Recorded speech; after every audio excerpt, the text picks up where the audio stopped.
Friday morning அன்னைக்கு காலையில் பார்த்துட்டிங்கன்னா வெள்ளிக்கிழமை ஆஃபீஸில் எல்லாமே சாமி கும்பலாம் அப்படின்னு சொல்லிட்டு வீட்டுக்கு முன்னாடி ஆஃபீஸ் முன்னாடி எல்லாமே காட்டில் வேலை செய்கிறவங்க சாணி போட்டு தொளிச்சு விட்டாங்க. நான் எந்திரிச்சு வந்துட்டு சுத்தமாக கூட்டி விட்டு கோலம் மட்டும் போட்டு விட்டலான்னு சொல்லிட்டு ஏதோ எனக்கு தெரிஞ்ச மாதிரி 4 கோடு கூட போட்டு கோலம் போட்டுட்டு இருந்தேங்க.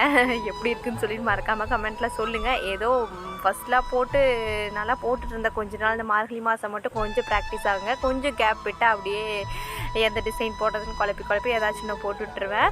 அதுக்கப்புறம் காட்டுக்குள்ளே பார்த்துட்டிங்கன்னா பாதி இனத்துக்கு நாங்கள் இயற்கை உரம் ஊற்றிருக்கிறோங்க, பாதி இனத்துக்கு இந்த உரம் போட்டிருக்குறோம். ஸோ அது வந்துட்டு இந்த மாதம் ஊற்றணும்னு சொல்லி என்னோடய ஹஸ்பண்ட் ஊற்றிட்டு இருந்தார்.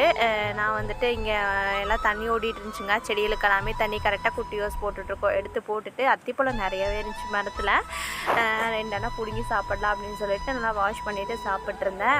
இங்கே வந்துட்டு ட்ரம் ஃபுல்லாக ஊற்றி வச்சுங்க. அதில் 6 லிட்டர் சம்திங் ஏதோ கலக்கி ஊற்றணும்.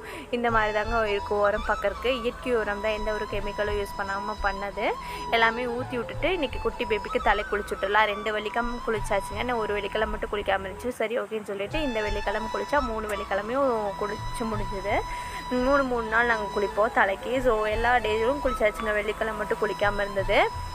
நலங்கு எல்லாமே பிடுங்கிட்டு வந்து நலுங்கு அரைச்சிடலாம் அப்படின்னு சொல்லிட்டு எல்லா தலைகள் எல்லாமே இந்த 2 வாரமாக எனக்கு பன்னீர் ரோஸ் கிடைக்கவே இல்லைங்க. ஏன்னா பூக்கவே இல்லை. அது சீசன் முடிஞ்சது என்னெல்லாம் தெரியல. எப்போது ஒரு ரோஸ் இருந்துகிட்டே இருக்கும். பட் இந்த 2 வாரமாக ரோஸே கிடைக்கல. இருக்கிறதெல்லாம் போட்டுட்டு அத்தை ஆயில் மசாஜ் பண்ணி விட்டுட்டாங்க. இந்த பாதாம் ஆயில் போட்டு நல்லா சூப்பராக மசாஜ் பண்ணி விட்டுருந்தாங்க.